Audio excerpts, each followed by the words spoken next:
Welcome to the Diary of a Millionaire Mind. Now, the point of Diary of a Millionaire Mind is to inspire the greatness within you to accomplish what you will. Even if you are not willing to fly with me, as long as you fly, the mission is complete. So, now, without further ado, I present you Diary of a Millionaire Mind. Let's honor and tribute.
So many things with a smiling face.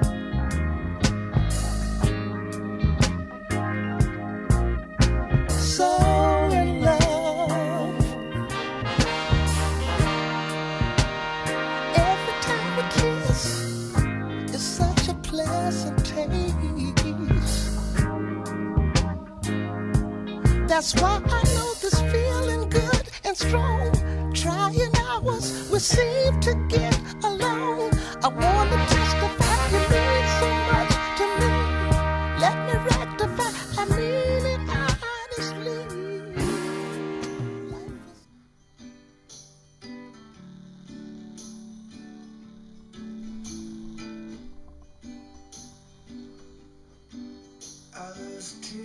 Mike man, I'm on. Alright. Video on. Cool.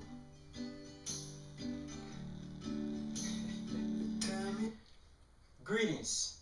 This is Mr. Smooth, Diary of a Millionaire Mind. So this is another week. Fortunately, I had to take a break because life happens. So we have to do what it does because this is a diary. So whatever happens, it happens. This is not some format or anything that we got constructed. This is flowing from the heart and the soul and the minds of the people, our ancestors, and the energies around us. Take it in, approach it, or just leave it. That's how it is. But anyway, so this week is about Queen Makeda. Damn, I fucked up. I fucked up. I just fucked up. But anyway, this week is about Queen Makeda. Queen Makeda was the ruler of Ethiopia. She was the Queen of Sheba. She was the mother of Menelik I. And she was also the favorite wife of King Solomon. The reason why I'm laughing is because this brother had over 2,000 concubines, and I think he had more than that even. And he had a lot of wives. I think it was about 100 wives or something. Like, it was just astronomical. I'm like, wow, this person is just like amazing. This is the kind of person that has the oomph, just like he was the ruler of the land of Judea, however you want to say it, which is now Israel as we know it, with Palestine, um, which is a lot of chaos going over there because of them trying to undermine the indigenous people. But we will leave that alone for today. So let's talk about Queen Makeda going into the land of Judea. She was supposedly seduced by King Solomon when they were sleeping with water. I don't know if it's true or not, but back in the days, they probably thought that wine and all of these other things were also a form of water. Jesus turned water into wine, so you just got to make that connection. But anyway, I'm not implying that, but still, got to put things into perspective here.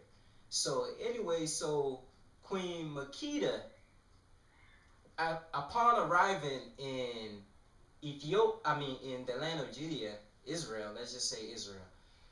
When she arrived there, everybody was astonished at her ebony beauty. She was so dark and she was just so elegant, and just everybody was like overwhelmed. Like, wow, is this an angel? Is this? So when King Solomon, he saw her, he was just like mesmerized. He couldn't contain himself. He was like, I have to make this woman, I gotta make this my baby mama. I'm just gonna keep it real. That's what he said. I'm gonna make her my baby mama. And basically, it kind of worked that way. He spoke it into existence because she ended up giving birth to Menelik I, who later had, his later generation was, Haile Selassie first, up in the last of the dynasty, basically the last of the ruling, the aristocratic or the nobility and the monarch of Ethiopia at the end of all of that. But still, we still live on. That's what it's all about. It's all about carrying on, the mantle. So that's what Menelik I, he did.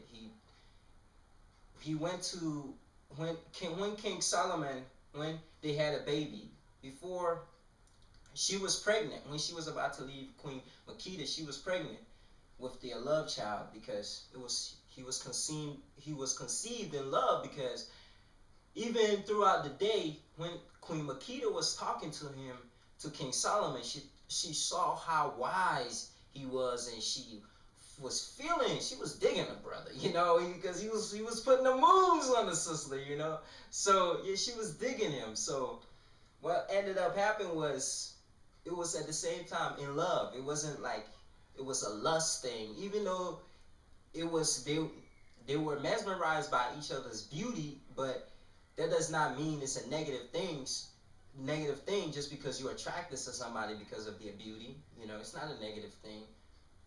I mean, come on. Do you want to live with somebody that you can't look at for the rest of your life? I mean, come on. I don't want to do that. But that's on you, But anyway, to each his own at the same time. So what happened was, King Solomon, when he saw that Queen Makeda was pregnant, before she stayed for quite a long time, So anyway, when he leaving, he asked her, he said, let him come. When you conceive of this child, let him come back to me so I can give him his, the possessions or whatever I can give to him to make him become the greatest of my sons, or, just so he can be officially my son. I want to further train him after he have learned the basics from you, because that's where your first training comes from your mother. So he understood that. So after that, let my son come back to me so I can take him to the next level, basically. That's what he was telling her. And give a certain thing that would just like signify to me that, yes, this is my son. So he gave her a ring or whatever, and when he was old enough, Menelik was old enough, his mom, His mom sent him away and said, you got to go visit your dad because he's going to make you a man, basically. And so he went to Israel, and they welcomed him. They were so astonished by his, once again, his spirit and his beauty, his handsomeness, and the way he carried himself, his energy, his gravitas, that's the Romans would say, his gravitas. So they were impressed by all of that, and so then they looked at him. They thought that he was King David, which was Solomon's father, So they were like, "Wow, is King David come back to life or something?" But anyway, so they were impressed. They were impressed with Menelik I, and he was crowned as also the prince and the king, future king of Israel as well. So, and that's when they took the Holy Covenant. They took it back to Ethiopia. That's the reason why many people believe that it was the original covenant is in Ethiopia because of Menelik I. King Solomon, what happened was one of the people that was sent with Menelik, King Solomon sent some diplomat with Menelik to accompany him with the Holy Covenant.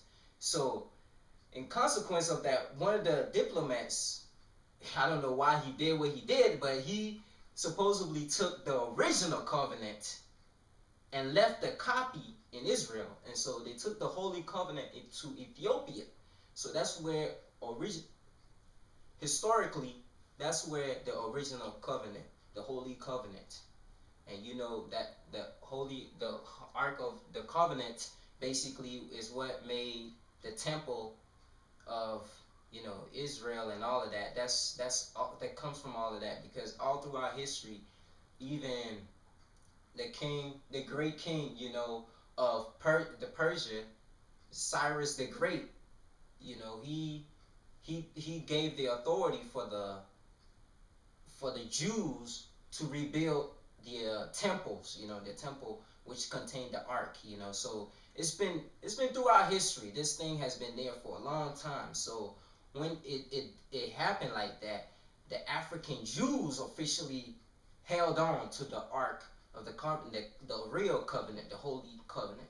So, but anyway, I don't want to dig into that. You got to do your own research on all of that, and it's not on the article. But once again, check out bmpserious.biz, MensaSmooth.com, and this is Mensa Smooth signing out. It is what it is. It's life. Move on. Become the greatest that you can be. Become unstoppably confident. Control yourself so you can control your reality. You have to understand that controlling yourself, loving yourself, is all that you need to be concerned with. If you love yourself, you can love others. Stop trying to love people too much that you can't even love yourself. You don't have room to love yourself. And then you disrespect yourself. And that's when you start wrecking yourself. And I'm just playing. I'm not trying to give you any lecture here about what you should do in your life. But Mr. Smooth, Diary of a Millionaire Mind, check me out. One eye open. So, my thoughts on this information are that this is really intense information, and I'm not surprised that it was hidden to the general public about Virginia passing this law forbidding Negroes from buying white people. I had saw a picture regarding this in terms of white people on the slave trade in chains in history, but I just wasn't sure when this was. And now seeing this, it kind of it puts these pieces of the puzzle together to show the grand scheme of things. What's on my mind now is how long it lasted, to what extent it happened, and who was the one who I guess, covered it up? Who was behind this? Who was behind hiding this information? This makes me feel pretty upset also, because it's like this type of information, if known to the public, there would be a lot more people who would want to seek the truth, because they know that if this type of information was hidden, then what else do they not know?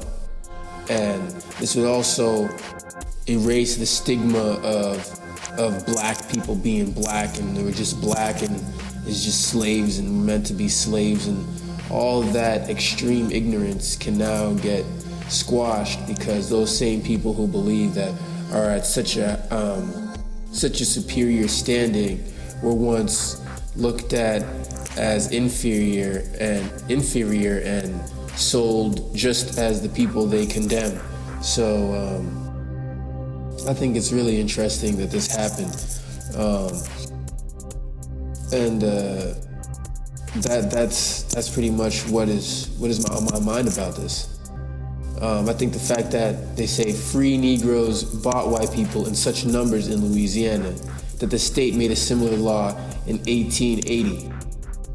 And the fact that in Louisiana, a place that's known for slavery and racism, these Negroes were buying white people in slaves, and they never show once a picture of white slaves, ever.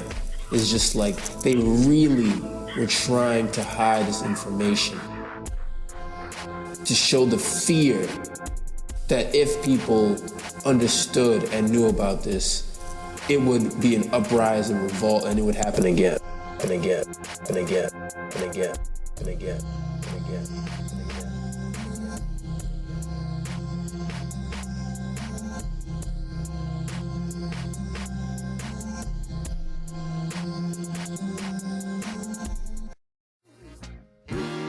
We don't always mean the things we sometimes do.